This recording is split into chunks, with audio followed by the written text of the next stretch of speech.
அதிகாரிகளின் பங்கு முக்கியமானது என்றார். Want our country to develop faster. We cannot afford to be slow in taking decisions. I am not saying that decisions have to be taken in a haste, but to prolong or avoid taking decisions is not acceptable. Informed decisions based on facts, figures and realistic assessment to the best of one's ability are sine qua non for the good government. நாட்டின் உயர் பதவிகளுக்கு அதிகாரிகளை தேர்ந்தெடுப்பதில் சமரசத்திற்கு இடம் கொடுக்காமல் தொண்டு செய்து வரும் UPSCயின் செயல்பாட்டை குடியரசுத் தலைவர் பாராட்டினார்.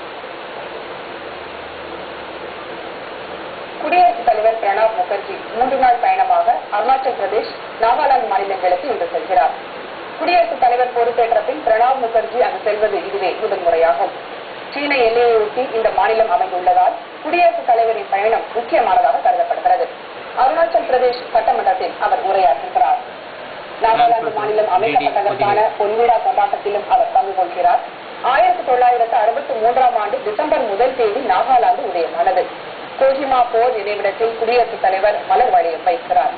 இந்த மாநிலம் மியான்மர் நாட்டின் எல்லைப் பகுதியில் அமைந்துள்ளது குறிப்பிடத்தக்கது. தேர்தல் நடத்தை விதிமுறைகளை மீறி அவதூறாக பேசினால் சம்பந்தப்பட்ட அரசியல் கட்சிகள் அதற்கு பொறுப்பேற்க வேண்டியிருக்கும் என்று தேர்தல் ஆணையம் பல்வேறு கட்சிகளுக்கும் அனுப்பியுள்ள கடிதத்தில் குறிப்பிட்டுள்ளது.